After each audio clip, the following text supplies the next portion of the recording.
Hey YouTube, Dawson Rider here with a review of the S.H.Figuarts Kamen Rider Zangetsu Melon Arms. I almost said Kamen Rider Zangetsu Arms. But yes, Zangetsu Melon Arms, so my second Gaim figure art. And let's dive right into it with the amazing packaging. There's not too much to go over, it's pretty much in the same style. You obviously have a picture of Zangetsu right here. It's Melon design, you got his name, figure art's description, name on the side, other side, top. And on the back it just shows you pose you can get him with, shows you how cool his eyes are. All that kind of just generic neat figure art stuff. Accessories wise, he pretty much comes with everything he needs. Here's the tray, which is actually kind of blank, so I took the majority of the stuff out, but as you can see, you get a selection of different hands. I already have his hands switched out to being able to hold the shield and sword, but they're just a bunch of various posed hands and hands for holding his various weapons. This little piece here we're going to be using in a minute is for switching out on the shield, or the Melon Defender, so that you can sort of get some different poses out of it. And then here, which I might have to use the tip of the Melon Defender thing to get out. That sounded really gross. But this is going to be, here it is, the Melon Lock Seed in its closed mode. Right there. I'm not going to put it on the belt or anything because I don't want to lose it, but as you can see, it's actually really well detailed. This is LS04, this one is 04, I think. Yeah, but very nicely detailed, very small. It's one of those pieces I want to keep tucked away so that it does not get lost. And then of course you do have these signature weapons like the Muso Saber here, which just like on Gaim's is very nicely detailed. It looks really, really good. Really nice shiny silver paint there, the blue looks good. Got his little symbol there. It looks really, really show accurate. And then his signature weapon here, the Melon Defender, which also looks really nice. Really nice green color here with the texture. The gold looks nice as well. Just overall really nice. It looks like, you know, what was in the show is shrunk down. And then back here, as you can see, is the holder? There we go. Or the handle. There we go, I guess I should say that. And as you can see, you can switch it out here like this, you know, to get a different angle up on it. Or you could switch it even like this. Can you? Okay. So yeah, which one do I want to leave on there? I guess I'll just leave the regular one. But yeah, so if you want to do that, you can, you know, put this on there and get him in a different sort of more action-y pose. But yeah, let's set that aside for a second, because now we want to take a look at the figure. So before we go too much in detail, you can pretty much already tell this is a really gorgeous looking figure. Articulation-wise, he shames himself. No, he shares the same base mold as Gaim, which is a really excellent mold. You got 360 ball joint here, swiveling at the arm, double elbow joint here, swiveling at his fist. You do have swiveling at his chest and waist, as you can see. Is that, yeah, no, that wasn't a scratch, that was a piece of fuzz. Anyway, 360 ball joint here on his leg, swiveling in his leg as well, double knee joint. You got a nice little like hinge joint on his foot, so you can get some great all-around movement. It's like a hinge ball joint thingy. That's a technical term, write it down. And then you do have the toe action joint here, which I call it, and he can, you know, bend it. And then obviously his head and neck are on joint, so you can get a great range of movement. Once again, it is indeed an excellent mold.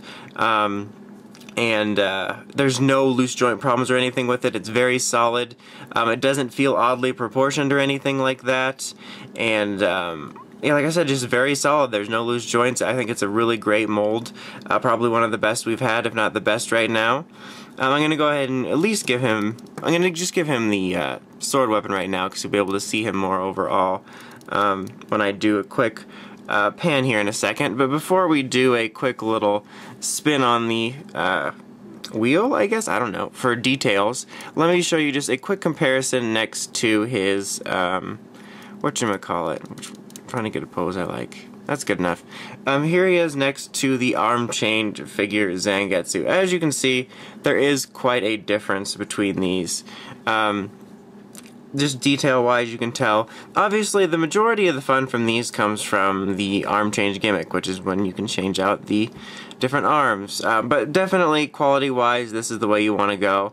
But I still love this line. I just want to make that clear because I love the change line. And unfortunately, the last two figures I've gotten, you know, for Gaim, which is this one, and Gaim, their arm changes, or at least in my opinion, are more the weaker ones aesthetically, so that kind of shows it. I think that like the Greedons and stuff are closer together, but still, this is a fun line. But if you're going for quality, this one looks a lot better. Like seriously, it looks like I just took the suit out of the show and made him tiny.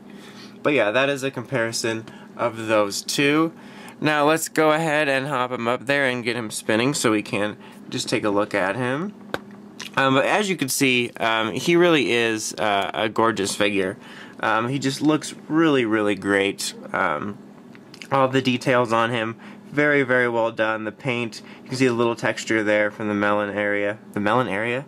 As soon as he turns around here, we're going to take a look at his head sculpt, which you've seen, but just a little more up close. Oops, sorry about that. Very, very nicely done. It just looks absolutely gorgeous. Like I said, what's really awesome about this guy is it looks like I just ripped him from the show. He almost looks like a statue if it wasn't for, you know, being able to see some of the... seeing his ass there. No, but being able to see some of the joints and stuff like that. The belt's also very well done, as you can see right there. Very nicely detailed. He's got his little symbol there, and there's the open lock seat, which does come out, and actually too frequently. In fact, I'm pretty shocked that it didn't come out when I was... you know, demoing him, because that is actually one of my real only nitpicks about this figure and Gaim, was that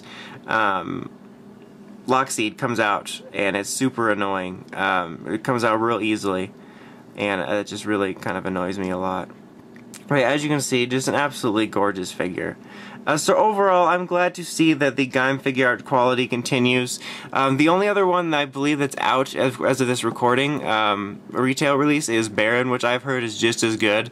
So yeah, it's really, really nice to see the Gaim figure art quality continue.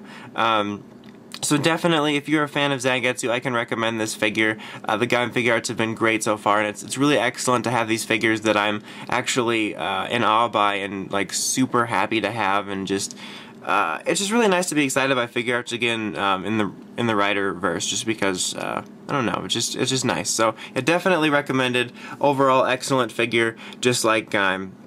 But yeah, that's about it. Until next time, make sure you check out the Crazy Podcast at writersrangersrambles.com, and don't forget to like, comment, and subscribe. Until next time, this is Dawson Ryder, signing out.